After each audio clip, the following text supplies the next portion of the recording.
RRB technician grade 3 এর medical সম্বন্ধে আজ আলোচনা করব। মেডিকেল কোথায় কোথায় দিচ্ছে, কোন কোন হাসপাতালে দিচ্ছে, কি কি চেক করা হচ্ছে, কীভাবে কী প্রসেস, সেই নিয়ে আজ আলোচনা করব। যেমনটা জানো, 16 এপ্রিল আমার ডিভি ছিল। তো ডিভির পরে আমার মেডিকেলের ডেট দিয়েছিল 17 এপ্রিল। তো ডিভি কমপ্লিট হওয়ার পর ওরা একটা খামের মধ্যে ভরে একটা থাকছে, মেডিকেলে একটা লেটার থাকছে। তো সেখানে লেখা থাকছে যে কার কোন হাসপাতালে পড়ছে। তো আমার যেহেতু 16 এপ্রিল সেকেন্ড শিফটে ছিল ডিভি, তো আমাদের শিফটে বেশিরভাগ সবাইকে সামনাসামনি দিচ্ছে, মানে এগমোর, আইসিএফ, পেরামপুর, এই তিনটের মধ্যে দিচ্ছে। তবে আমি চেন্নাই বোর্ডের ক্ষেত্রে কথা বলছি, সেখানে মোট 6টি হাসপাতাল আছে, 6টি হাসপাতালে দিচ্ছে। তার মধ্যে 3টে হাসপাতাল একটু দূরে আর 3টে কিন্তু সামনে। তো যাদের সামনে পড়বে তাদের তো ভালো, আর যাদের দূরে পড়বে তাদের তো যেতে হবে। তো আমার মেডিকেল পড়েছিল সামনেই, এগমোর যে হেলথ সেন্টার, সেখানে পড়েছিল মেডিকেল, আমার সামনেই পড়েছিল, মোটামুটি ওখান থেকে 2 কিলোমিটারের মধ্যে। তো যাক, সেটা একটা ভালো দিক ছিল আমার। তো মেডিকেলে যথাযথ 8:30 থেকে 9টার মধ্যে আমাকে হাসপাতালে পৌঁছাতে হবে। 8:30টায় টাইম আমরা বলে দিচ্ছে যে ওর মধ্যে পৌঁছাতে হবে। ওখানে পৌঁছানোর পর ওই যে খামটা দিয়েছিল, সেটা খামটা খোলার পরে ওই যে একটা থাকছে, স্লিপ থাকছে, সেটা তারা জমা নিয়ে নিচ্ছে। তো সেটা জমা নেওয়ার পর আস্তে আস্তে মেডিকেল শুরু হচ্ছে। আচ্ছা, মেডিকেলের দিনে সবাইকে কিন্তু না খেয়ে যেতে হবে, শুধুমাত্র জল খেয়ে তোমরা যেতে পারো, তাছাড়া বাকি কিছু খাওয়া চলবে না। কারণ সুগার টেস্ট করা হচ্ছে, ব্লাড টেস্ট করবে, তো তার জন্য না খেয়ে যেতে হবে। তো সবার প্রথমে ওরা চেষ্টা করছে ওই ব্লাড টেস্টটা করে নেওয়া। ব্লাড টেস্টটা করে নেওয়ার পর আধ ঘন্টা সবাইকে ছেড়ে দিচ্ছে যে কিছু খাবার খেয়ে আসো, এরকম বলা হচ্ছে। তো আমরা সেরকমই করেছিলাম। তো প্রথমে যেমন আমারটা বলছি, প্রথমে ও ব্লাড টেস্টটা নিয়ে নিল, তারপর ইউরিন টেস্ট করতে দিল। ইউরিনটা নিয়ে নিল, ওরা স্যাম্পেল নিল। তো এটা হলো। তারপর আমার বিপি চেক করলো। তো বিপি ওরা ডিজিটালি চেক করছে। আমার বিপি রিপোর্ট এসেছিলো 129/72, এরকম কিছু একটা এসেছিলো। তো ভয়ের কিছু কারণ নেই। তো হ্যাঁ, ওই বিপি টেস্ট করার সময় একজন ছিল যার বিপি কিন্তু হাই আসছিলো। তো তাকে দুবার করলো, টেস্ট করলো, তখন একবার করলো, আবার 1-1.5 ঘন্টা পরে একবার করলো, তো দুবারই তার হাই এলো। তো বেশি চিন্তা করলে হবে না, ভয় করলে হবে না, কোনো প্রবলেম নেই। ওই করলে বিপি হাই আসার চান্স বেশি থাকে। তো তাকে আবার পরের দিন করলো টেস্ট। তারপরে ইসিজি করলো, জামার খুলে ওরা ইসিজি করলো। তো তারপরে আরেকটা রুম, তো সেখানে টাইম লাগছে। আমরা মোটামুটি সেদিন গিয়েছিলাম 8:30টার সময়, বাড়ি ফিরতে মোটামুটি 4:30 থেকে 5টা হয়ে গিয়েছিলো।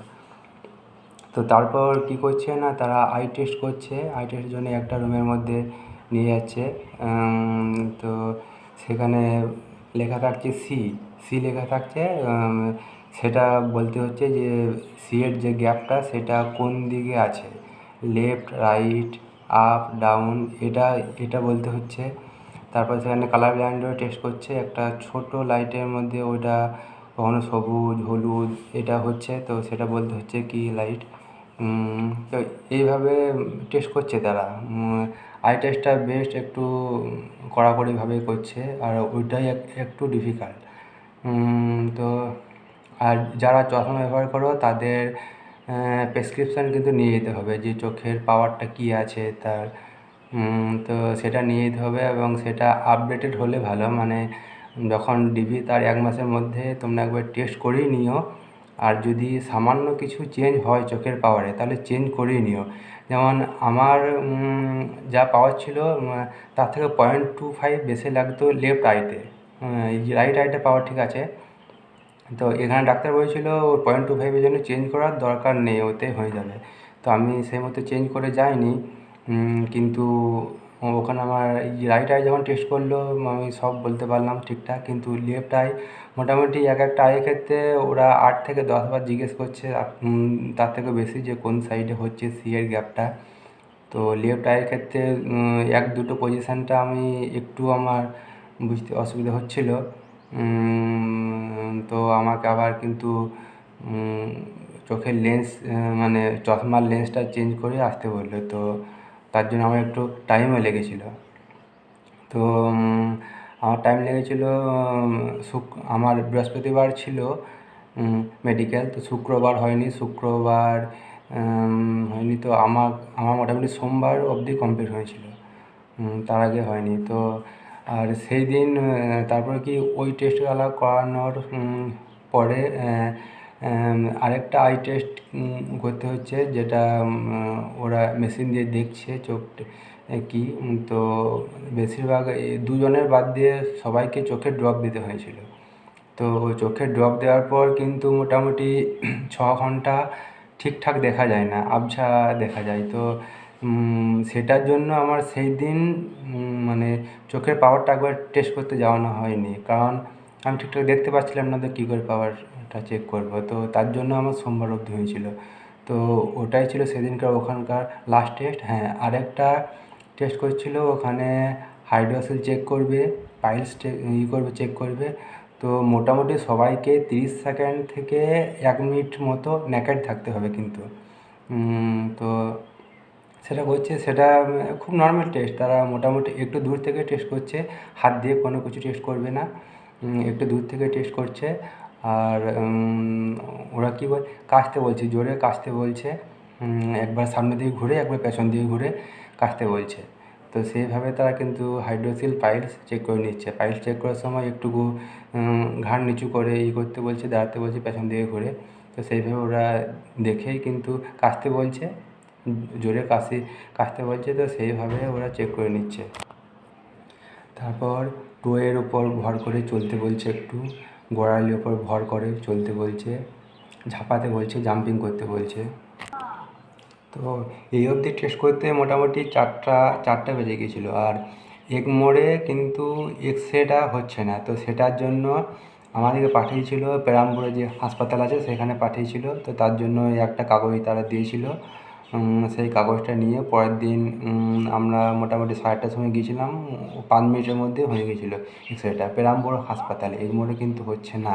হ্যাঁ, আরেকটা মেডিকেলের সময় ওখানে কিন্তু 1 কপি ছবি লাগবে, সেখানে সবাই 1 কপি ছবি অন্তত নিয়ে যাও, 1 কপি ছবি সেখানে লাগবে। তো শুক্রবার আমাকে পেরামপুর হাসপাতালে যেতে হয়েছিল, সেখানে এক্সরেটা হলো। তারপর সেই রিপোর্টটা ওরা অনলাইনেই পাঠিয়ে দেবে, ওরা কিন্তু হাতে রিপোর্টটা দেবে না। আবার আমাদেরকে ঘুরে এসে ওই যে আমাদেরকে যে কাগজটা দিয়েছিল সেটা আবার ওখানে জমা করতে হলো। তো শুক্রবার সেই অবধি কাজ হয়ে গেছিলো, মোটামুটি 12টা বাজলো সেটা করতে। কিন্তু আমার চোখের টেস্টটা সেই দিনও হয়নি। তো আমি তারপরে সেদিন শুক্রবার রাত্রেবেলায় আমি চোখের টেস্টটা করালাম।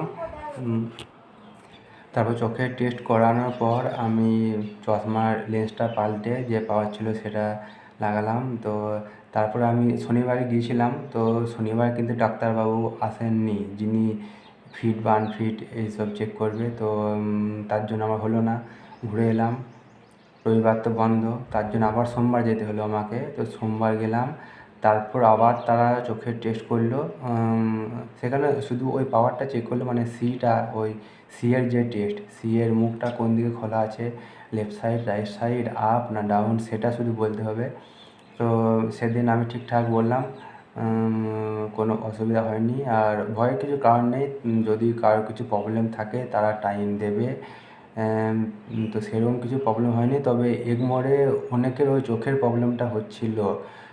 মোটামুটি 6-7 জন তারা নতুন যারা চশমা পরেনি তাদের চশমা বানাতে হলো, কিংবা যারা পুরাতন গ্লাস ব্যবহার করছিল তাদের কিন্তু চেঞ্জ করতে হলো। হ্যাঁ, আর প্রেসক্রিপশনটা ওরা জমা নিয়ে নেবে, চোখের প্রেসক্রিপশনটা সেটা সবাই নিয়ে যাবে, বানিয়ে নিয়ে যাবে। এখান থেকে নিয়ে গেলেই ভালো, কেন ওইখানে খরচাটা অনেকটাই বেশি। ওইখানে মোটামুটি আই টেস্ট করাতে গেলে এরকম নর্মাল গ্লাস যদি লাগাও, নতুন চশমা নাও, তাহলে মোটামুটি 2500 মিনিমাম খরচা পড়ে যাচ্ছে। তো সবাই বাড়ি থেকে করে নিয়ে যাবে, এখানে থেকে ডাক্তার দেখিয়ে নিয়ে যাবে। এবং যা পাওয়ার সেটা যদি সামান্য কিছু চেঞ্জ হয়ে থাকে তাহলে সেটা চেঞ্জ করিয়ে নেবে, কারণ ওইখানে একদম পারফেক্টলিভাবে চেক করা হচ্ছে। তো তো ওখানে কিন্তু চেঞ্জ করতেই হবে। ডাক্তার যে একটুকু কিছু 10টার মধ্যে তুমি যদি দুটো ভুল বলো, সেটা কিন্তু ফিট করছে না, তারা কিন্তু আবার চোখের পাওয়ারটা চেঞ্জ করে আনতে বলছে, চশমার পাওয়ারটা। তো এই ছিল মোটামুটি। তো ভয়ের কিছু কারণ নেই, হাতে সময় নিয়ে যেও, একদিনে না হওয়ার চান্সটাই বেশি। যেমন পেরাম্বুরেও একদিনে হয়নি, এগমোরেও হয়নি। আমি একটা বন্ধুর মাদুরাই পড়েছিল, তারও কিন্তু একদিনে হয়নি, ওর 3 দিন লেগেছিল। তো মোটামুটি 2 দিন তো সময় লাগবেই। তো এইটাই ছিল মোটামুটি রিভিউ। আর যদি কিছু জানতে চাও তাহলে কমেন্ট করতে পারো, কিছু প্রবলেম থাকলে সেটা জিজ্ঞেস করতে পারো, তাহলে আমি সেটা ক্লিয়ার করে বলতে পারবো যে কী হচ্ছে। তো মোটামুটি ভয়ের কিছু কারণ নেই, সব ঠিকই আছে।